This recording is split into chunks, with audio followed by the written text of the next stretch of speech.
નમસ્કાર. ધોરણ 9 વિષય ગુજરાતી ચેપ્ટર 4 ગોપાલ બાપા. ક્વેશ્ચન 1. નીચેના વિકલ્પોમાંથી સાચો વિકલ્પ પસંદ કરીને લખો. આ તમારી પડખેના દીપડા ન રંજાડે તોય ઘણું છે, આ વિધાન કોણ બોલે છે? ગોપાળ બાપા. મહારાજા સયાજીરાવમાં કઈ શક્તિ હતી? માણસ પારખવાની. 3. તુલસી શ્યામ જવા આવવાના માર્ગે શિવાલય કોણે બંધાવ્યું છે? પેશવા સરકારે. 4. ગોપાળ બાપા શાનો વેપાર કરવા ઈચ્છતા હતા? હરિનામનો. ક્વેશ્ચન 2. કારણ આપો. ગોપાળ બાપાએ શિવાલયની પૂજા કરવાની ના પાડી દીધી કારણ કે તેઓ માનતા હતા કે આપણે સૌ મૂર્તિઓ જ છીએ. આ મૂર્તિઓની જગ્યા જડતી નથી, ત્યાં વળી પથ્થરની મૂર્તિઓને ક્યાં પધરાવવી? 2. ગોપાળ બાપા સિંગોડા નદીના કોતરો ખરીદવા ઈચ્છતા હતા કારણ કે એ કોતરોનું તળ સાચું છે, તેની અંદર પાણીના ધારા ભરેલા હોય છે, ગમે ત્યાં 8 હાથ ખોદતા જ પાણી નીકળે છે, આ જમીનમાં બનારસી લંગડો પાકે અને ગરીબોના અમરફળ જેવા બોર ઢગલાબંધ ઉતરે તેમ છે. ક્વેશ્ચન 3. નીચેના પ્રશ્નોના 7-8 વાક્યોમાં ઉત્તર લખો. 1. ગોપાળ બાપા પાઠને આધારે સયાજીરાવ ગાયકવાડ વિશે નોંધ લખો. સયાજીરાવ ગાયકવાડ ગોપાળ બાપા સાથે કરતાં જ તેમને પારખી લીધા હતા. ગોપાળ બાપા પ્રમાણિક અને નિષ્ઠાવાન છે એમ જાણી એમને કોતરોની જમીન લખી આપી, ઉપરાંત ખેતીમાં મદદની ખાતરી આપી.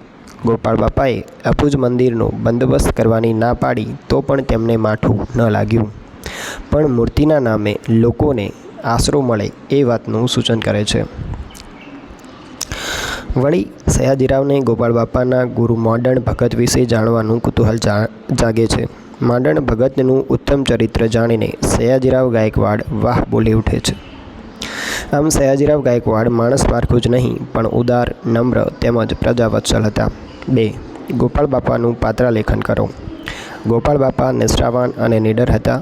સયાજીરાવ સાથે વાર્તાલાપ દરમિયાન એમની સાથે અમાન્ય રાખે છે પણ પોતાના વિચારો નીડરતાથી રજૂ કરે છે. ગોપાળ બાપાએ સયાજીરાવને સૂચન કર્યું કે કોતરની જમીન પર સિંગોડાના મારને રોકી શકાય તો ત્યાં બનારસી લંગડો કરી અને ગરીબો માટે બોરના ઢગલા ઉતરે.